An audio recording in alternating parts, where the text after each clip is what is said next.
Hello students, today we are going to see the long experiment law of resistances using meter bridge. The aim of the experiment is to verify the law of series combination of the resistances using meter bridge. Let us see the apparatus. You can see there is a meter bridge. It is called meter bridge because the length of the scale is 1 meter. Then there are two resistances which we are going to use. Each one is of 100 ohm in series. Then there is a rheostat, galvanometer, resistance box, battery with 2 volt and key. Now circuit is connected as shown in the figure. Now when you are connecting the circuit, the positive pole of the battery should be connected to point A and the negative pole of the battery connected to the key. Other end of the key is connected to the rheostat and the variable terminal of the rheostat is connected to point C. Now the resistance box is connected in the right gap and two resistances which we are going to use 100 ohm each are connected in the left gap. Let us see the procedure.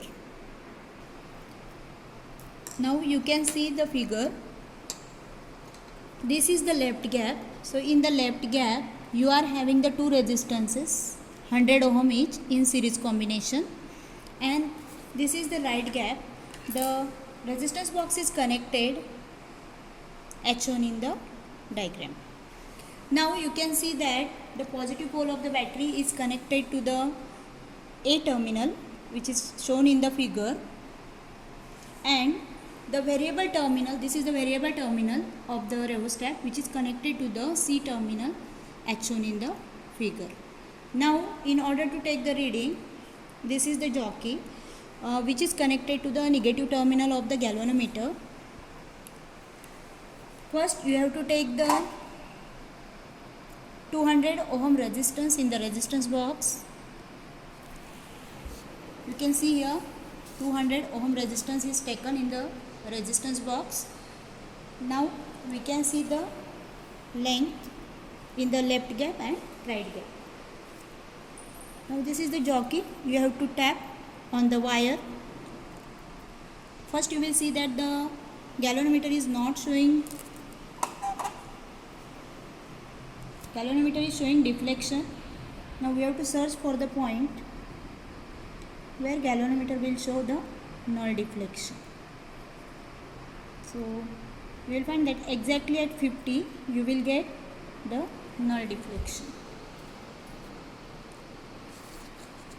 So the left side length is also 50 centimeter and right side also 50 centimeter. So let us note down in the observation table. For 200 ohm resistance we are getting the Lx 50 centimeter and Lr also 50 centimeter. After calculation you will get the resultant resistance of series combination is 200 ohm. In the same way we will change the resistance in the resistance box. Now take it 150 ohm. Again you will get Lx and Lr as a 53 and 47 centimeter. Its resultant value is 169. In this way you have to take the three readings and then you have to interchange the position of the resistance box. This is in the right side, so it will go to the left side, and the resistances are on the left side will go to the right side, and again you are going to take the three more readings with the same resistance in the resistance box. Hence you will get the 6 values of the resultant resistance in the series combination. Now we have to take the mean of all these 6 values, and that is equal to 180.66 ohm. We have taken initially the resistance 100 ohm each, so approximately we are getting the resultant resistance of the series combination is 180.66 ohm. Because of some errors we are not getting accurate value of the series combination resistance. Thank you.